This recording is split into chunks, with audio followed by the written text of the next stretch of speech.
And we are live. This is the Check-In Show, episode 10. We've made it to 10 episodes. Here we are with Gamache, Ash, and Capri. Uh, that that can be said a little too easily, can't it? Yeah, Yeah, for sure. Gamache Gamache, Ash. Ash, and Capri. Yeah. It sounds like a shitty law firm, but I was just gonna say this. The worst law firm you've ever met. Yeah. but Welcome hell to of Do not accountants. hire these Hell of guys. accountants. Yeah. Oh my There we God. are. How is everybody? Everybody, first off, we got to start with this is the one thing that we definitely have to start this episode with. Today is the 30th of March, 2021. Happy birthday, to you. Happy Happy birthday birthday to to you. you. Happy birthday, dear Claudio. Claudio. Happy birthday to you. I wonder who and this many Claudio more. Many, many more. Thank you. I wonder who this Claudio guy is. No, I'm kidding. I know. I don't know. Read the nameplate that's on your picture. Come on, come on. Seriously. Are you going to pronounce it Clidio now? Are you Clidio? Yeah. Clidio. Clidio. Yeah. See, my name is not Claudio. It's Claudio. So there we go. Claudio. So you are I Odo thought it was Diodo. Clidio, so like most of your guy friends can't find it. Exactly. This is my alias name. But no, honestly, thank you very much. Wodo Diodo. Clidio. Welcome everybody who's tuning in. This is the Check-In Show, sort of affiliated with They Talk Funny, but we are just three people who are hanging out to try to make each other feel better over this pandemic. You can always ask your questions to join in, and occasionally we bring people who are watching into the chat. Just cause. If you want to support the channel, you can do so at the link below. I'm Paul Ash. With me, of course, is Mike Gamache. Mike Gamache is just right up there. Mike is ex-Ski Patrol, ex-Canada Post, living his best retired life at this point in time. Above me right here is the birthday boy. Well, the birthday was yesterday. Yesterday was the birthday was Claudio Capri, comedian and producer. Mike does comedy as well. Mike's a comedian. Mike's a comedian as well. And Claudio is also the host, one of the hosts of the driving forces behind the Dirty Four podcast, the Trivia Night, all kinds of fantastic shows.'s got more shows than I do, I think, online. Saying something. Yeah, he's broadcasting also in French as well. So je suis décédé, je suis un fou. Bonne fête, Claudio. Merci. There we go. We just hit our Canadian. Or buon compleanno, you know. There we go. That too. Buon compleanno.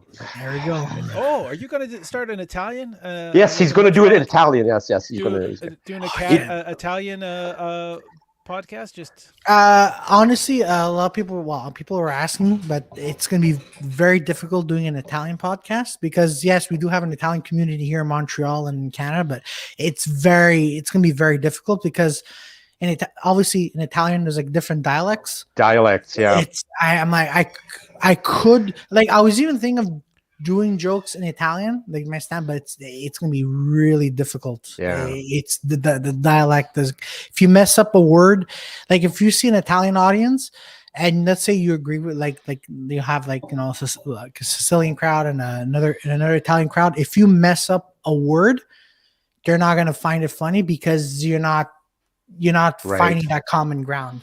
And it's I'm like, it's not gonna be it will be for me, but I just I like to get back into comedy, and then when I feel like I could conquer French, then I want to branch out possibly to Italian as well. Okay, no pressure.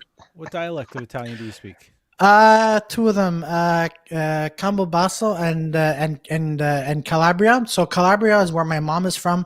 It's facing Sicily in the south. So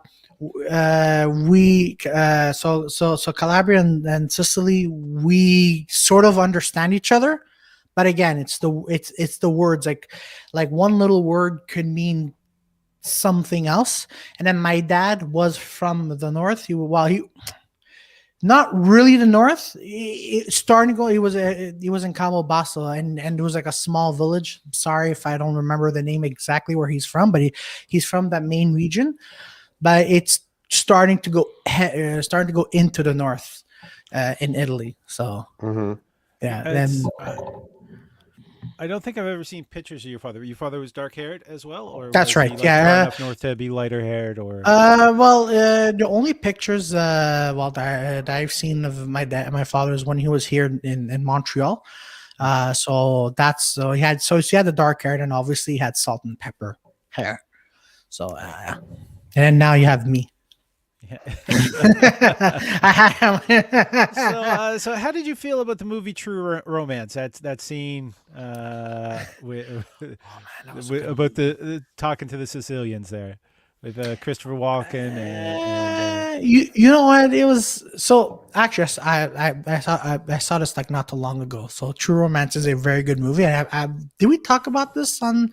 I think here? we did talk a little bit. Was it on? We this may have one? touched on it. Might have touched on it. As Might have. Yeah, no, it was like one of Tarantino's earliest scripts. Yes, and directed by Tony Scott. Oh, someone's phone's ringing. No, you have to get that, Susan. Right. So no, honestly, True.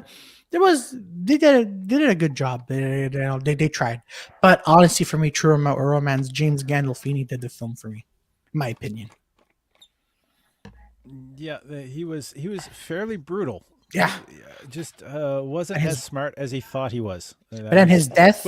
That was brilliant. The way he died. Spoilers. Gee, come on. Yeah, it's only been out for 25, 30 years. Oh man, is that movie that old?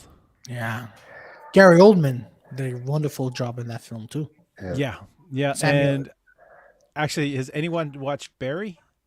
I watch it here and there. I'm not fully catching it, but okay. Early on, I think it's within the first 3 episodes. The character of Barry gets roped into an acting class, and he has to play a scene with a guy, and the scene is the guy doing Gary Oldman's scene from True Romance. Okay. And so they're doing this on stage because they make a they sort of make a joke. It's like, well, we act on stage, but all the scripts we use because we're in Hollywood from movies, right? So it's there's so many layers to that TV show. Amazing. Have either of you seen Mank?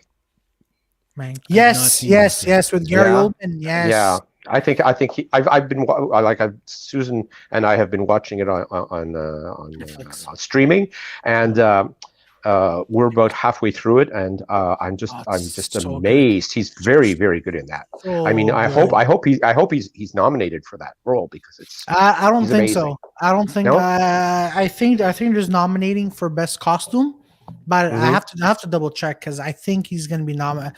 He should, because Gary Oldman did a fantastic job. Yeah, but I think they're nominating for costume and best supporting actress, or best actress in the lead role. Maybe one of those, but hey, yeah. So no, Mank was something. So Sharon Shalando is popping in. Hello, Sharon. For those who remember Sharon as the painter Epic One. Welcome to the stream, Sharon. All right, this is a topic that's sort of coming up as a sore point, and I don't think we fully agreed about whether or not we're going to be talking about this as well. But family and the importance of family, and the importance of knowing when to ignore family too. Now we talked about Claudio's background. I always talk about my background. Mike, what is your family? My background is both of my parents are French Canadian stock. Mm-hmm. My father actually can date his ancestor all the way back to 1640 something. First ships that came over. So he's the first ships that came over, and the ships landed just sort of northeast on the south shore of the St. Lawrence, between Quebec City and Gaspé, a place called L'Île-sur-Mer. And that's where the ancestor, the original Nicolas Gamache, landed there and was like I think he had some land or something, was granted some land or something like that, and established himself there. And from that moment on, there's Gamaches all over North America now. And my mother is also French Canadian stock. So Okay. You're now. I've only, maybe it's because my French is poor. I've never really heard you speaking a lot of French. Are you first language French? actually, I had the fantastic opportunity because my father was in the armed forces. And when I was born, he was in the Navy, but then he switched to the Air Force when I was 2. But I had the fortunate circumstance of growing up in a military milieu, where I learned French and English practically simultaneously. I'm sure that at some point in time, when I was very young, maybe when I was just learning to talk, I spoke French because my parents were French. But by the time I got old enough to go outside and play with kids, learning English. So I learned English right away. And since we were on forces bases, my parents decided that they had a choice. When I started going to school, they had a choice of sending me to the Armed Forces Base School, which was an English school, or they could have sent me to a French school, but that would have entailed a half-hour bus ride in the morning and at night, and the school's off base, and my mother said, no, let's send him to the English school. So I started going to English school. Then my sister went to English school. My other sister. Long story short, all six of us, because I have 4 sisters and a brother, all 6 of us went to English school, went through English primary school, high school, and education. And we from that moment on, we were completely fluently bilingual. And so I may be mistaken, but now all Canadian Forces bases do provide. Yes, they do French. then, but not at that time. Then. Yeah. No, not at that time. But yeah, and also there's very few Canadian Forces bases now that have on-base housing. Nowadays, most of the people who work on armed forces bases live off base. There are enclaves. It's called. Yeah, there are enclaves of housing specifically set for forces personnel. But unless the single members and people who don't have kids, they can stay on base, but mostly they don't have housing for families on base. So PMQs is what. Yes, PMQs is what they were called. Private, private personnel. Private, no, it was it personal Mary quarters is what I. Yes, personnel Mary quarters. That's what it's. Okay. Yeah, I lived in those for like, I think from age 3 or 4 until I was 10.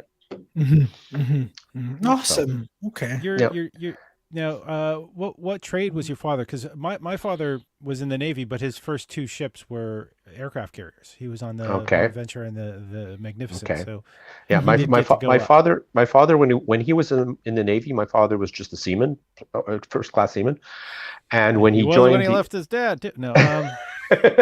And when he joined the armed forces, not the armed forces. When he switched to the Air Force, he went to be a flight coordinator, what they called radar co-op.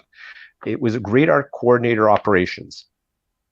He was essentially a flight controller for the armed forces, and he worked in the NORAD systems.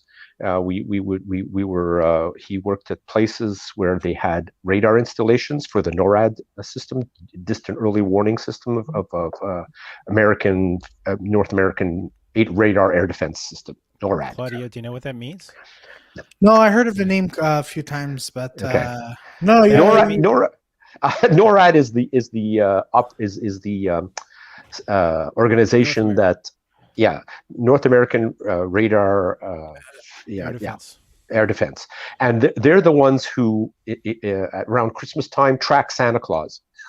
Yes. I was. You know what? Because I You know didn't where I want to was say going. this. Yeah, I didn't want to say this because I'm like, wait a minute, Nora, does that word? I was legit going to say that, but I don't want to sound like Yeah, an idiot. So yeah. like, So my father worked in that for a number of years okay, until around 1967 or 68, things became automated. okay, So he left that area of military, and he retired in 1972, I think 71 or 72, and towards the end he was working other jobs, but okay, okay, most of awesome. his career he was a radar operator. Okay, I think he could have gotten a job probably being a flight controller for civilian Air Force, yeah. civilian Air airlines. Force. Not Air Force, civilian air industry, or he could have, but I guess that would have been kind of a high stress job too. So when you're tracking military uh, uh, planes, aircraft, there's not a lot of them. There's a lot more civilian aircraft in the air Yeah, than there for are sure. military aircraft. you know. So, reminder of the film Pushing Tin, which had Yes. John Cusack, Sean Majumder, uh, um, the guy from Sling Blade, I have to add this Billy on. Billy Bob Thornton. Billy Bob Thornton. Yeah. Yeah. So if I remember that movie correctly, which let's face it, my memory's not the greatest. Yeah. Uh, yeah, and one of the things is Mike's family usually chimes in at some point during the show. Yeah. So that's an example of family. But I know, like, I'm the youngest of five in my birth order. So you're the oldest, Mike? Yeah. Okay. And which military bases were you stationed? Were you stationed at like Esquimalt or Halifax No, when your dad was in the Navy? my father, when he was in the Navy, was at Annapolis Royal. He was on the Bay of Fundy. I'm trying to remember which ship he was. It's been so long. Mhm. He was also out of Halifax in the beginning, because I was born in Annapolis Royal, but they had moved there from Halifax. He'd been in Halifax for a couple of years with my mom. My mom Okay. my mom met my father through the Navy, like that, because it's very. I'm not going to go into the story, but she was flirting with some sailors, and she met my dad, and they actually, before they got married, they'd only seen each other 4 times. The fourth time they saw each other, they were heading to church to get married. But they corresponded, of course. Back then, everybody wrote letters, and but yeah. They So must have been some it's pretty hot letters. yeah. That's But then she was from little town Sorel, up the mhm. river, from Montreal, Hmm. and she then took off with my father and moved to Halifax for 3 years. And my mother didn't speak a word of English. So Well, the thing is, Nova Scotia has a strong French community. The yes, they Canadian do, they do, French but is a little bit different. yeah, but in Halifax also it was a little bit difficult. Mm, So my mother learned her English by going to the movies in Halifax, mhm. by going to see English movies and trying to figure out what was going on. And eventually she learned, because there was no television back then, or very little television back then. And they were boarding with a family, and she was talking with the kids in the family, and the kids were trying to help her out. And they were helping her with their English, and she was helping them with their French. So so she learned all her English through my dad, and through being immersed, because she was really You immersed have in it. no She was choice. like, Yeah. no choice, Yeah. no choice. And she says that's That's the been best my way to learn. problem in Yeah, Montreal is yeah. that it's so easy to get around speaking English. Uh-huh. I similar story. My mom and her best friend were in a lineup for a dance club in Hmm. Halifax. Two sailors got in behind them and they started chatting. And one of those sailors was my dad. And the next morning, my dad knew that he had a date with a girl coming up in the next couple days, but he wasn't sure which one it was. Well, Yeah. I guess it all And worked out. and For sure. the first time my mother ever cooked for my dad, she Hmm. offered him some ketchup. He says, no, I only put that stuff on food I don't like. My dad not realizing that would haunt him for the rest of his life. Because my mom would give him Because as this soon look if as he ever grabbed he the reached for ketchup the bottle. ketchup bottle. Yeah, that pretty much seals the deal there. Yeah. Does. So Claudio, you are 31 now. Yes, sir. 31. God, Bambino. man. Bambino this trio. Yeah. Exactly. Do 31. you know how your parents met? Well, my parents met back in Italy, and my dad, well, he was born during World War II, but then he went on to 19, well, to the 80s, and my mom, like my dad met my mom back in Italy when he was in the Navy. And then they decided to come here in the late 60s, early 70s. And then, like, so basically, because in where they were from, they went to an event and it was small and everyone knew each other, right? And then, so then that's how my parents met. And that was a very cliche, boring story. And now I'm here.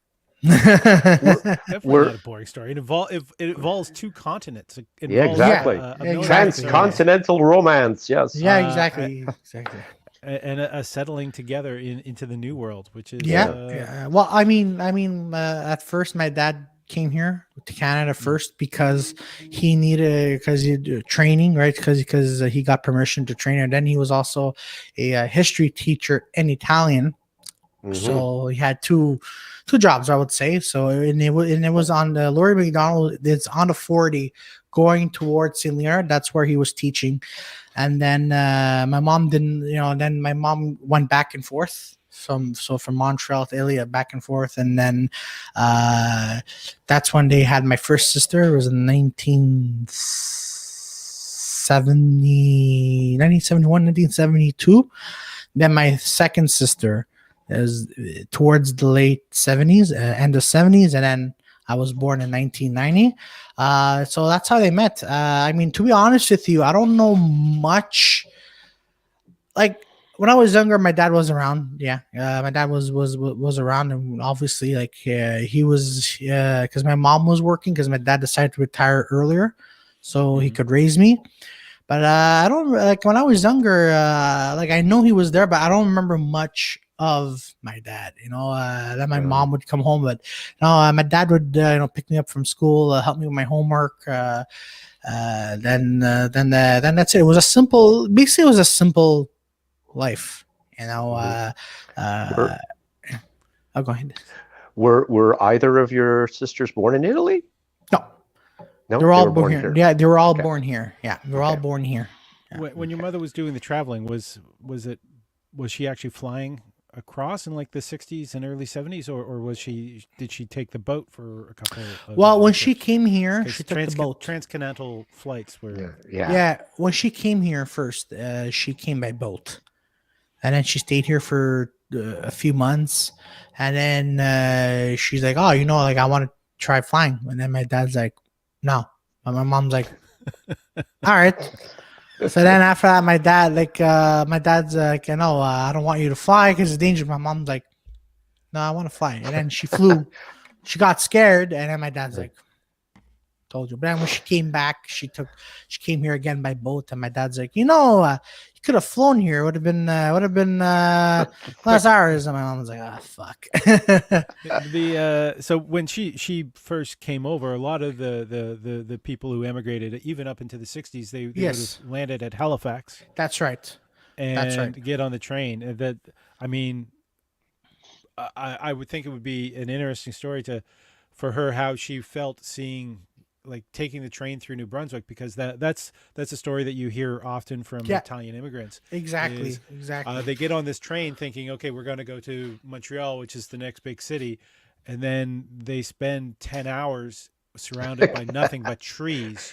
Yeah. As this train is moving along, and it's like, how big is this country? It's Canada. Actually. Yeah, well, because it's funny that you brought that up, because a lot of immigrants like, oh, we're going to Montreal from New Brunswick, and then what the fuck? Like, why are there trees around here? Like, is this what Montreal is? And then it was a funny story, because a friend of mine who was also Italian, and his grandparents were coming from New Brunswick. The grandfather's like, fuck, like I left Italy so I don't have to break my back so I can have a normal job. now to break down these trees, but yet they didn't know that it was stopping there, so it kept going. And I'm like, well, now we're in Montreal. Okay. Pier 21 in Halifax, Nova Scotia was sort of like it was Canada's Ellis Island. Yes. And there's actually in Ottawa, in Little Italy in Ottawa, close to the Absolute Comedy Club, there is a mural that's painted on the wall. Yeah, I've seen that. Yeah, that shows it. So yeah, Mike. When we went to Absolute past bike, you showed me. Yeah. It's a nice little neighborhood if you want to just take a little walk around. Oh yeah, and it butts right up against Chinatown, so it's really weird to go from like the two destinations. Well, globally, Italy, China, they're right next to each other. Mike, remember that pub that we went to, and then we're both like, "Why are we here?" Yeah. And then we're like, "Oh man, I need to hear this story." Mike, you want to go ahead and so? Oh my God. So what happened was, it was that time when Mike brought me to Absolute because I wanted to check it out, right? So I'm like, so we're in Little Italy, and Mike's like, oh, we should go for some nice Italian food because we're in Little Italy. So we saw Pub Italia, and Mike's like, you sure you want to go there? I'm like, yeah. And then he's like, whatever. So we get there. It's nothing like as our expectation. Actually, I'm like, okay, I'm curious. And then there's something like nachos, and Mike's like, Italians don't have nachos. Like, what that? So I'm like, you know what? Let's order this anyway. So we're ordering it, and we're looking at this. We're like, this is gonna be the biggest regret of our lives. And then we had food. We're like, and Mike's like, this is not Italian food. I'm like, it's not bad. And then it's Italian-ish. Exactly. It was Italian-ish. Oh, but we found the place with that great tiramisu. Yes. That was good. So there was a saving grace. We did actually manage to pull out of the hat a cherry on the Sunday. Oh, for sure. Yeah. For sure. Oh man, that was amazing. But the whole time I'm like, oh man, I hope. I had been to Ottawa a couple of times before. Yeah. I'd been to Absolute and stuff, but I hadn't really scoped out the area because I would show up, I would go to the show, and then I'd leave, go back home basically. So I didn't have a lot of opportunity to absolutely. Because I believe that we went after when I was done work, so I had to rush, so we weren't in a scoping. But I remember I went to Ottawa like last year, before the pandemic, and I'm like, all right, we're not Ottawa when we were allowed to.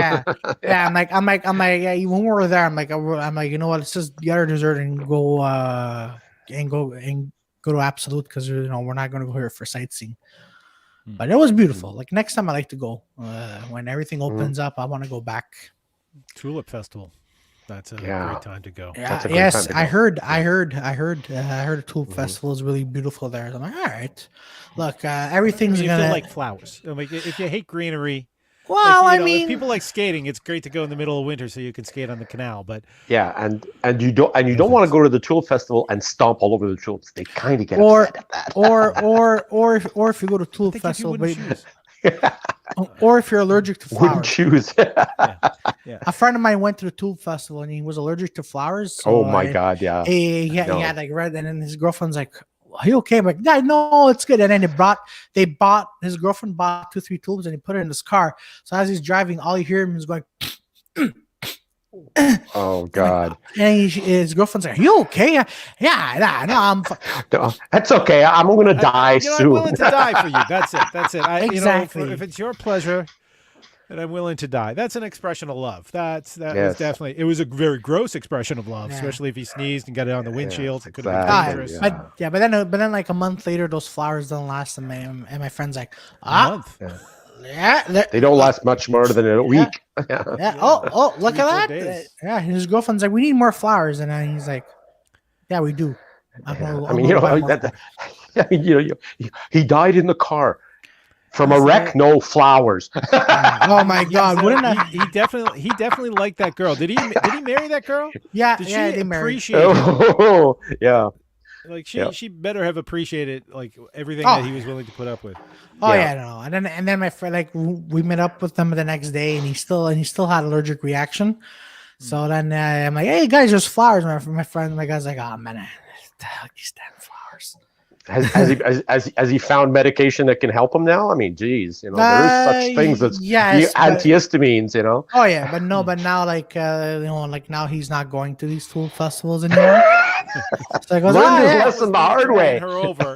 That's it. All the effort is Exactly. done. The ring's on her finger. She's locked to me contractually. exactly. And That's I'm not a like, good love strategy. yeah, I know. And I'm like, wait, you make your wife go to a tulip festival? He goes, yeah. Oh man, that's so cool.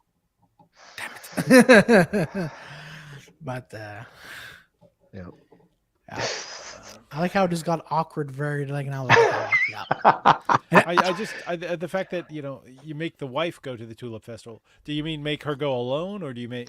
No. She from what I understand, she goes with her friends and her family. They go together, and like the husband's like, oh thank God. And then we'd go. This is before the pandemic, so then before the pandemic, it could be, hey, you want to come over? I'm like, all right, good. And then the wife brings flowers, and all of a sudden, I'm like, are you okay? He goes, oh man, I think she bought the sunflowers, and she did. I'm like, oh God. It's love, I tell you. She keeps him stocked on EpiPens, and he doesn't tell her Yeah. about Yeah. the life insurance. Oh yeah, Yeah, no, that's, he don't buy the flowers often. No, I have pollen allergies. I can tell you from experience, it's not a fun thing. So, yeah. Oh, especially in the summer. All right. So what's weird is since you brought pollen, like if you're wearing a mask and you're waiting in line to go into a store, but there's pollen around you.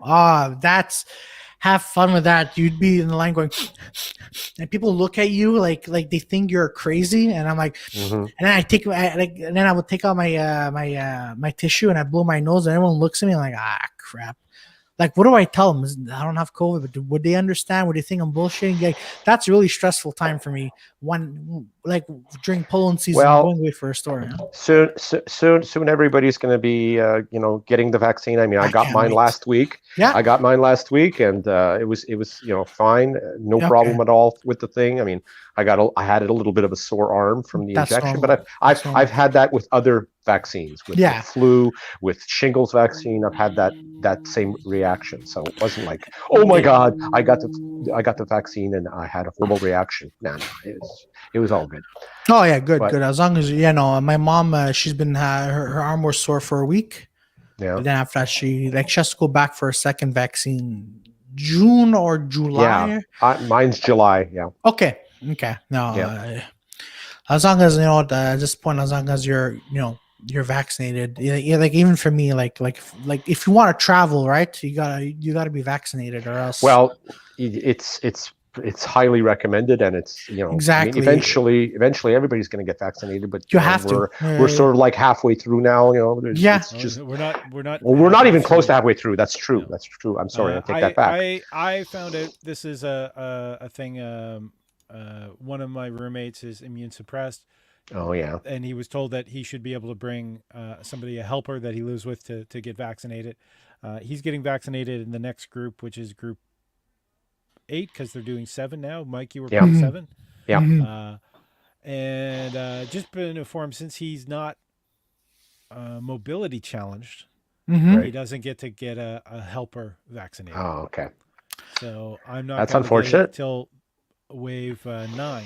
So yeah, we got to finish up the wave 7s. Got to get the wave 8s done. The wave 8s are people 60 and over, and those who are immune suppressed. Compromised. Yeah.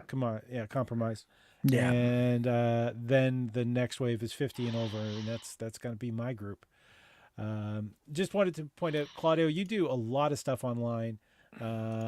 People can find out about it by following your Instagram. That's right. Claudio Capri's Claudio Capri comedy on Instagram. And so that's there. So people can follow you. What do you have coming up this week?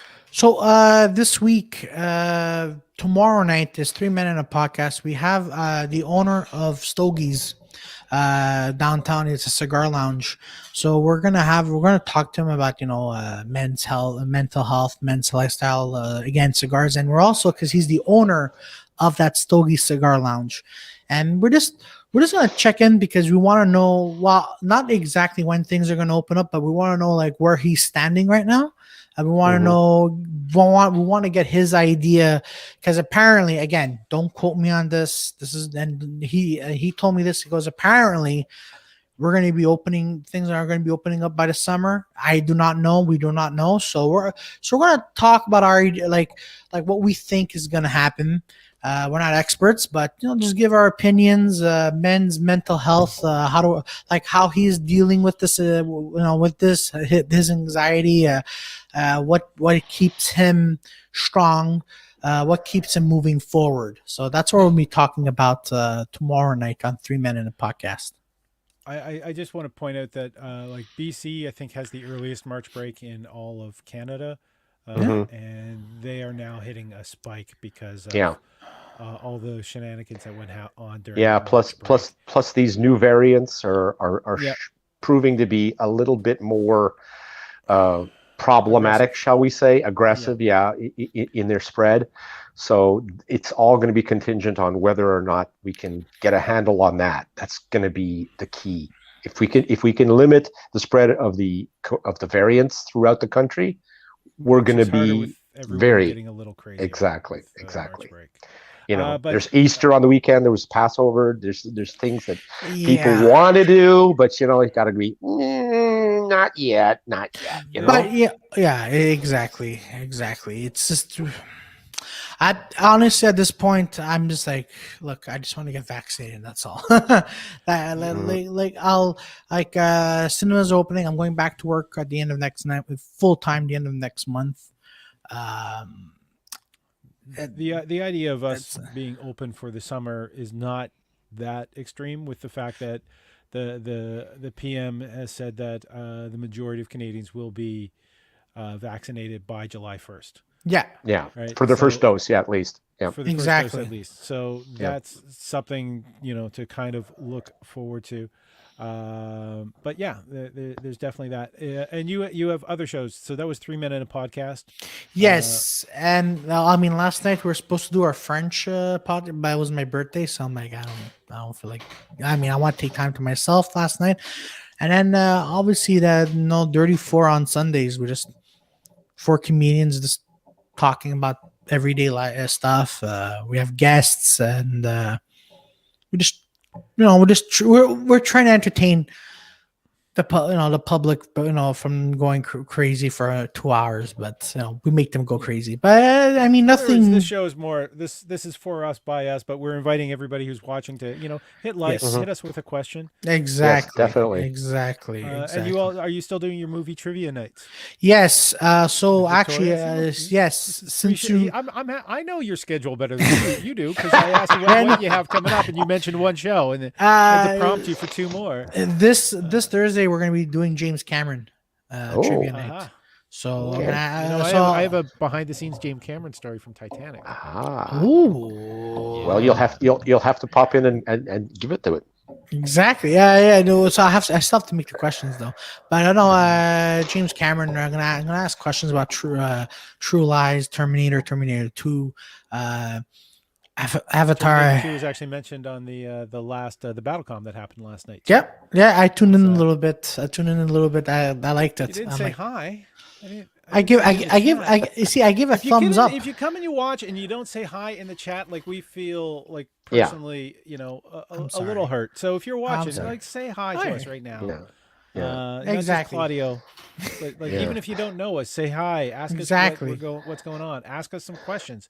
We really yeah. like to answer your questions. So please, join us in Exactly. this. Exactly. This is our chance. This is our barbershop, that kind of thing. This is us Yeah. checking in with each other and Yes, the world and around people us, who, just to yeah, make sure everybody's doing okay.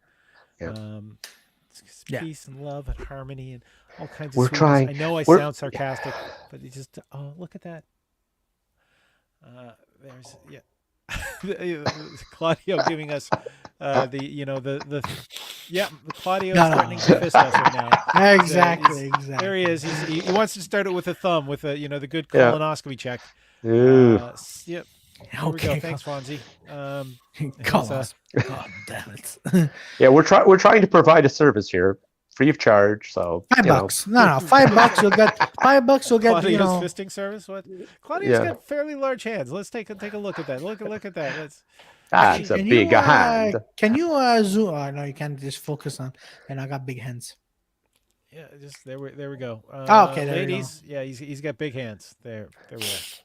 Big hands and a big heart. And, Yes. you know what they say about a big heart? It's a chance you'll have a heart attack. Yeah, that's true. That's true. I'll have more than a heart attack. So.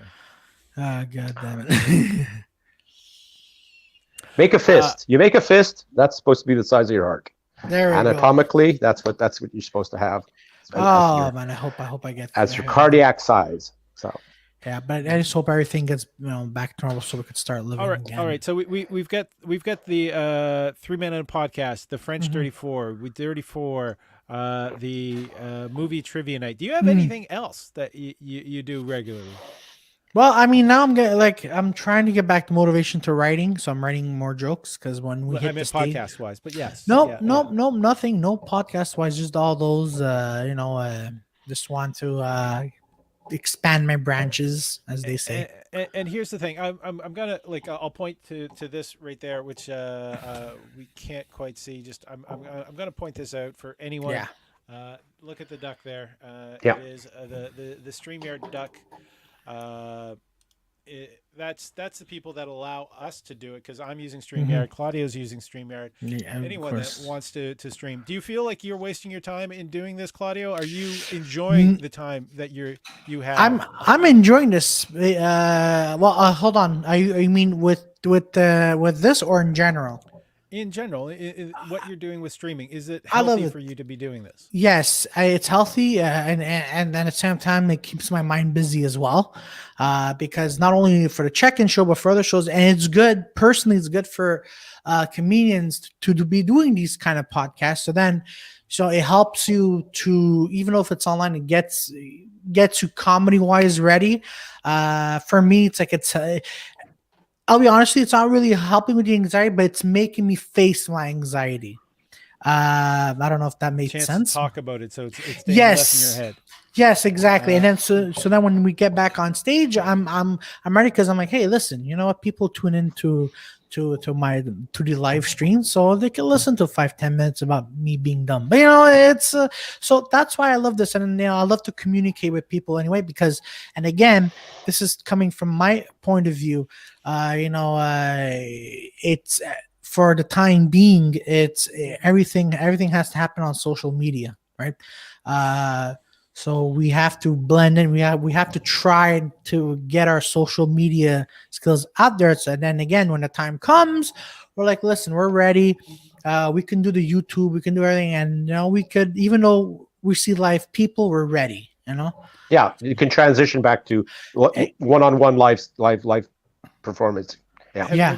Have you done any stand-up shows live?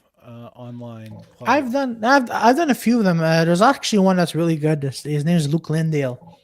I've done one with him, and then I did other random ones. That I did 2 of them last Friday. It was a lot of people have suggested that I put the Kick-Ash comedy with the King of the Hill rules and put that back up on. Take it online. It's been right. It's not been live on stage for a long time. So somebody put that bug in my ear, and I'm not sure yet if I want to do it, because it takes a long time. But I would encourage you to do that, and I would definitely participate. Yeah, it would. As Mike said, and because I've done a few shows too, and I find it's not quite. Like, you don't get the feedback. Exactly. The show that I was involved in had it was sort of like wasn't a battle situation, but you performed, and the other people who were on the show with you were also online at the same time, so you'd get their reactions at least. You didn't have a reaction from an audience, but you'd get reaction from other comics, and That you had some sort of that's what I was thinking feedback. about doing, Yeah, yeah, and doing the kick-ass show that way. hmm yeah. At most, I could have on screen is 10 people, Hmm. I would but suggest six, maybe eight. Yeah, yeah, yeah, but we could also broadcast it to an audience. Yeah. hmm Now, just to so everyone knows, if people want to follow you, Mike,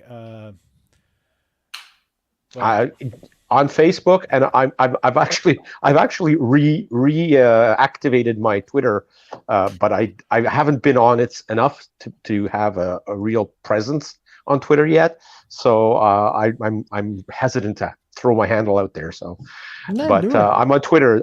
I'm on Twitter as well. But next week maybe I'll set up something so that you'll let us I'll know. let you know what the Twitter handle is, and you can contact me there. But on Facebook, I'm there. I've got a page, Yeah. and I post things regularly there. So So Mike Gamache on Facebook at least. hmm Yeah, he's just like your dad, everyone. Uh, just like your dad.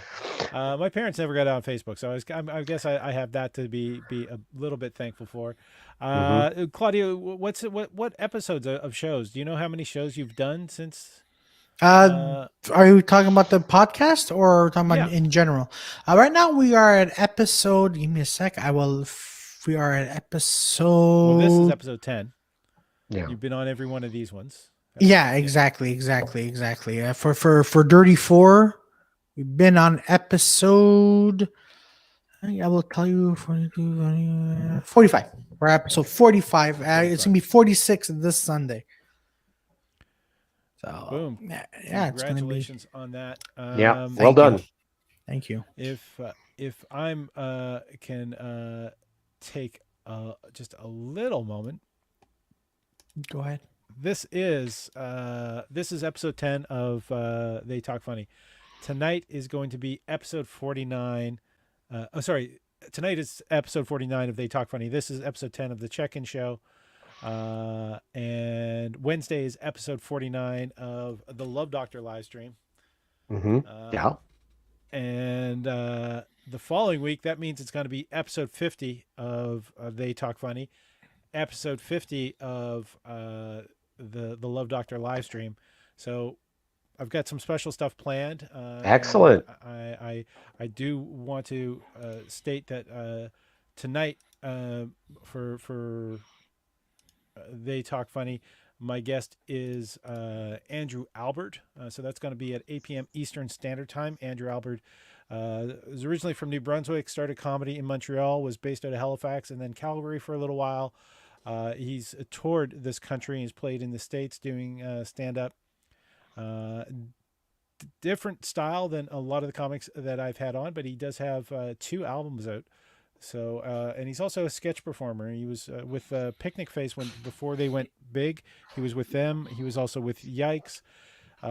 He was also with, for those in Montreal who remember, They Might Be Midgets, and I think the Bionic Yahoos, or maybe it was the Bionic Yahoos, not They Might Be Midgets, because there's a lot of crossover there.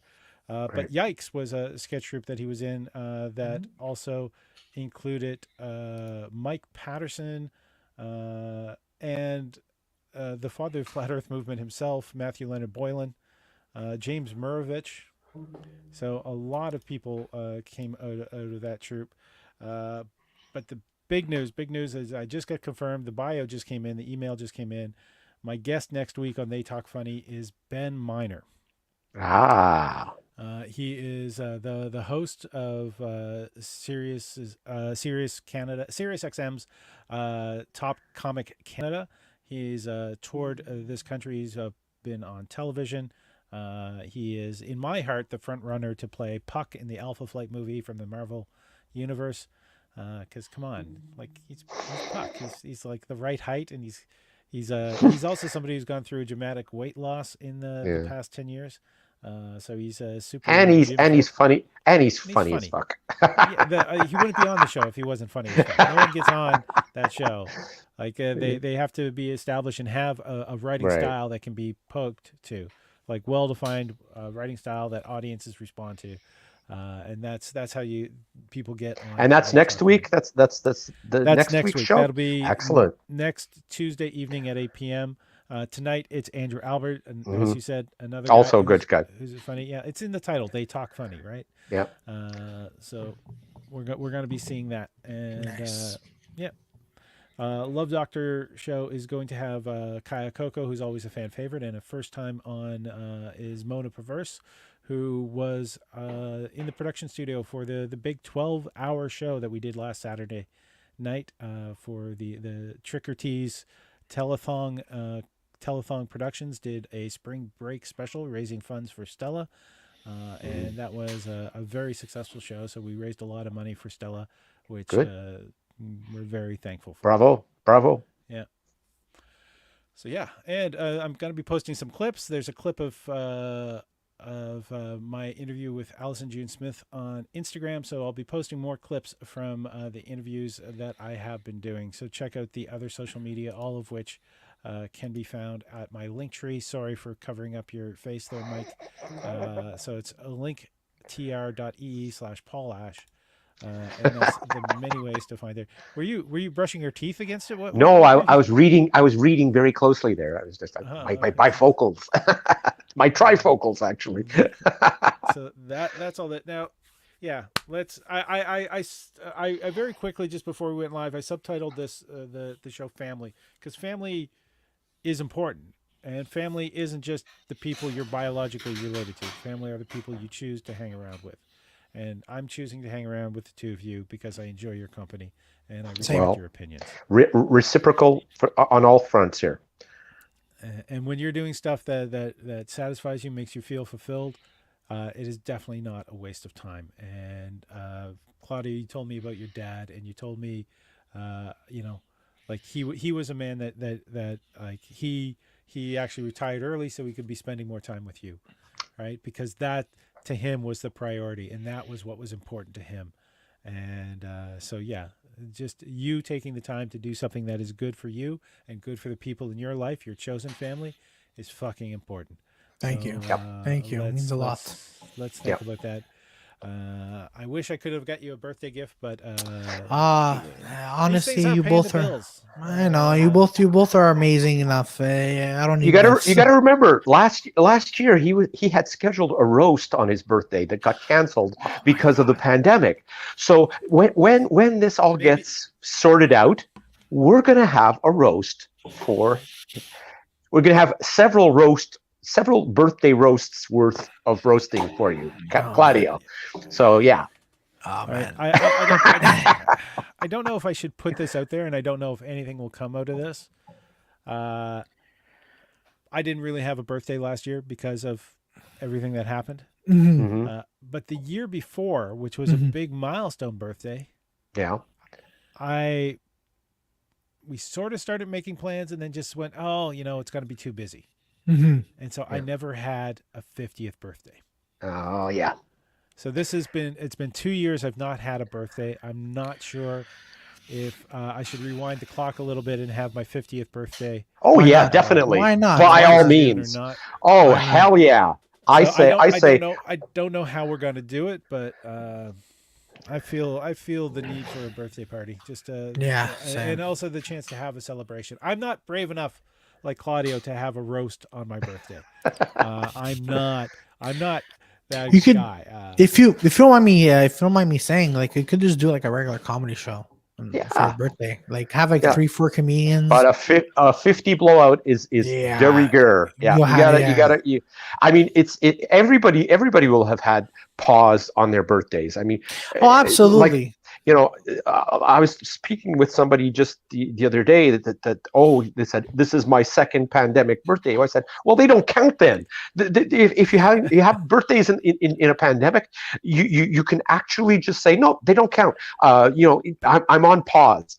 My birthdays are on pause, and once we're through this, then I'll have my birthday. So we're gonna age a lot. Like the thing is, I this June will be like the third birthday I don't have if I don't Yeah, celebrate it. yeah. So I don't know why I didn't have it. Like like because 50 is a milestone. I probably should have It celebrated is. it. It is. Yeah, half a century is something that you should have. Yeah, Half definitely. of more time than I'll actually make.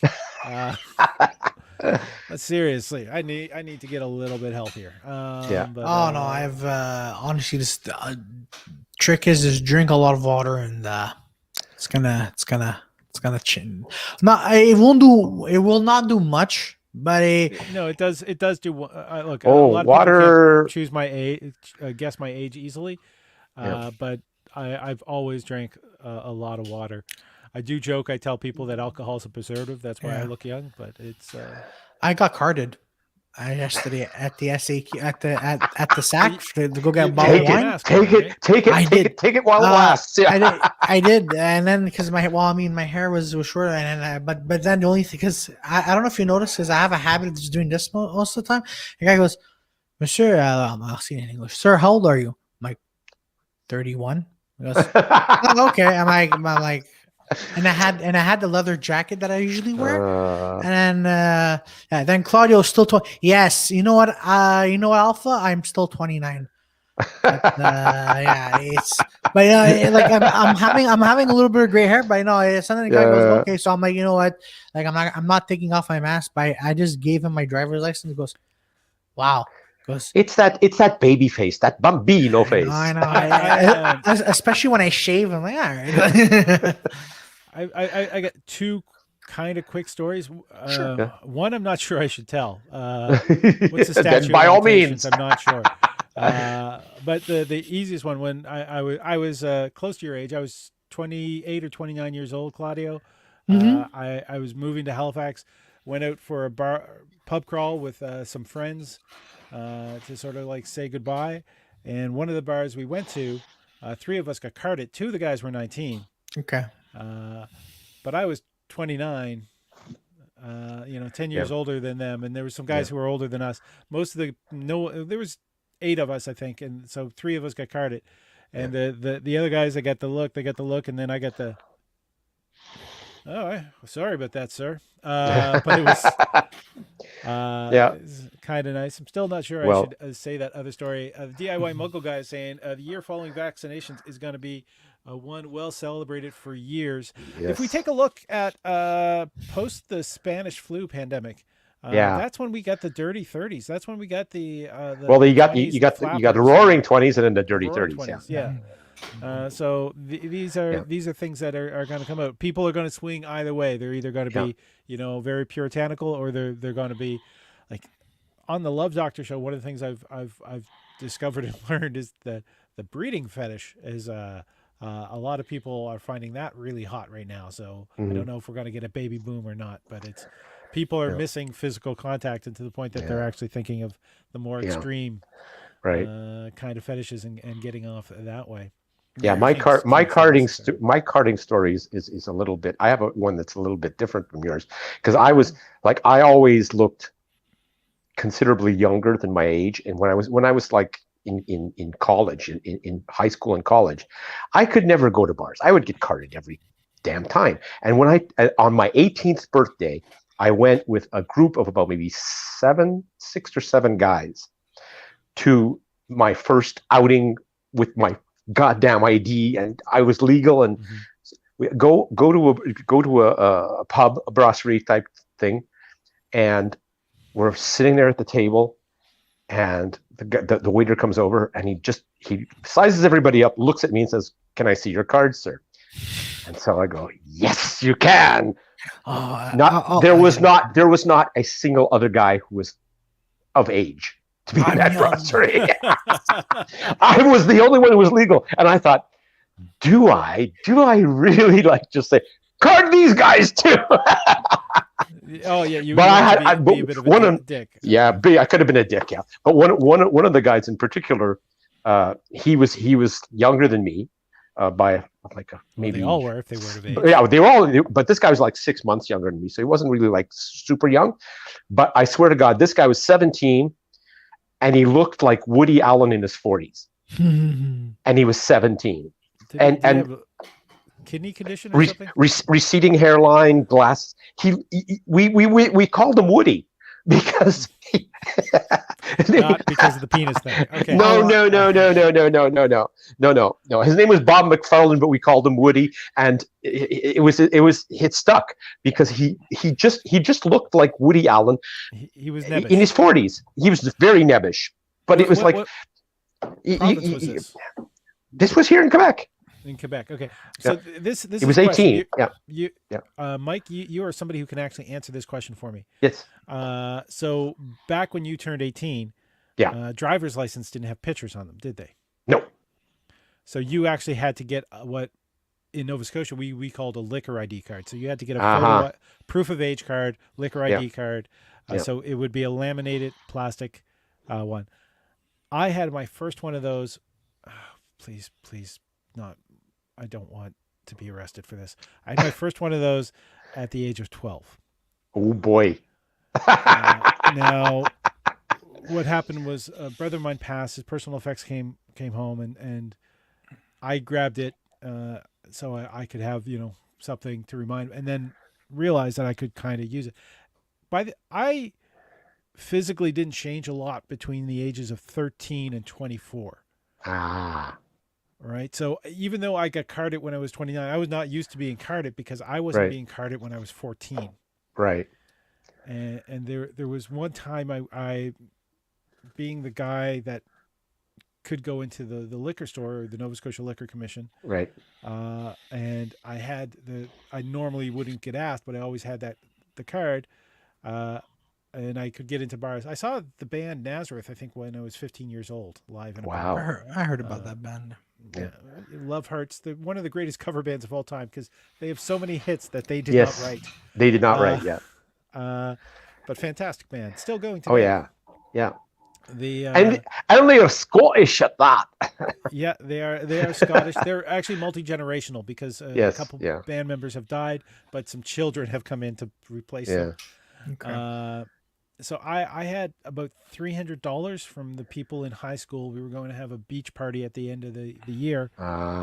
So I went with. You were the designated. Who had a station wagon. So I had like the list of everybody. So I went around with like the pallet thing in the liquor commission, piled up a bunch of booze, put it on the counter. The woman rang it through. And I was smart about this. I was dressed for the beach.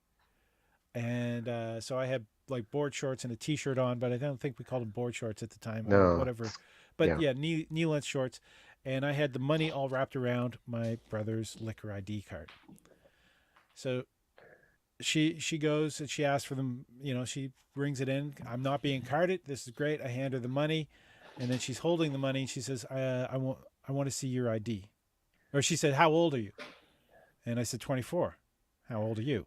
Because I found like being a little bit lippy about it. Cocky, being a little cocky was like, She says, I don't believe you're that old.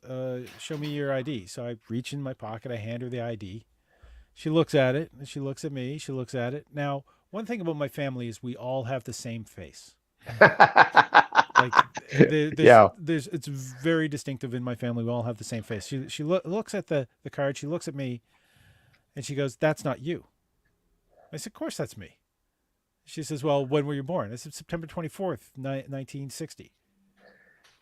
She goes, well, yeah, you could have memorized the date. So I want you to sign something. I go, sure. I had never, ever really looked at my brother's signature before. I had never thought. I've never got into the situation where I had to sign it. Right. And so she looks around and she says, do you got a pen? I'm saying, I'm dressed for the beach. Yeah, I don't got a pen. Yeah, a pen could come in handy sometimes. And so she talks to the person over at the next cash, and as she's doing that, the security guard walks over, and because this was not close enough to home, so no one should know who I am. Kind of liquor store that I was at, and it was also one that was known to be, easier to kind of get by. Yeah, looser. Right, but they had a security guard in there because they were robbed the previous week. And so this security guard comes over And he goes, "What's the problem?" And she comes over. She's got the pen and she grabs a paper bag. She puts that down in front of me, and she still has my money on her cash. She hasn't rung it through yet. She holds up the ID to the guy. She says, "This isn't him." And he looks at it as I'm trying to figure out how to do my brother's signature, and he goes, "Oh yeah, that's him." Nice. The money, I get my change, I wheel it all out. I have my friend loaded into the back of the station wagon while I'm sitting in the passenger seat just shaking. And then I'm looking at my brother's signature, realizing I had no idea. Right. His signature is totally different than mine. Yeah. It was a panic moment. Ooh, so close. So close. So close. So close. Because my parents would not have been happy to find out that I was using my brother's ID, let alone what I was using it for. I wasn't even making a profit. I was buying it at cost for people. I wasn't. People were just very happy that I was doing it. But we've been talking for an hour. We've mentioned family, which is one of the things. We've mentioned some pop culture things that we recommend that people check out. We've also talked about the wonderful shows that we're producing. Claudio, myself, and Mike Gamache. So definitely check out. Let's just go through them pretty quickly. Claudio Capri on Instagram. You can find that out. Mike Gamache is going to tell you where to find him on Facebook. Lisa Gamache. There's somebody we probably should have found him on Facebook by now. I think she knows me. Yeah, she might know.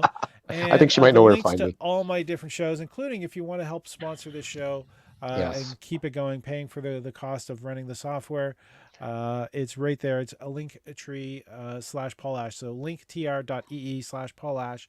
The first link is buy me a drink. And if you just do that, if you want to donate $5 or whatever, that helps pay, keep this channel moving forward and doing shows. I'm Paul Ash. I love you all. Claudio Capri, do you got to sign off? Yeah, I mean, this was great, and we'll be back next week. All right, Gamache. Everybody, stay well, do what you need to do, and be safe. Yeah. So it's Ash, Gamache, and Capri. Yeah. Capri, not Capri. You're not pants. You're not. Whichever one. You're not an orange sort of soda. Oh man, I missed those. That has an S at the end of it. Yeah, Capri Sun. Yeah, Capri Sun. Some of them. The little thing with a straw, You know what? I think while we argue about this is a good time to say goodbye.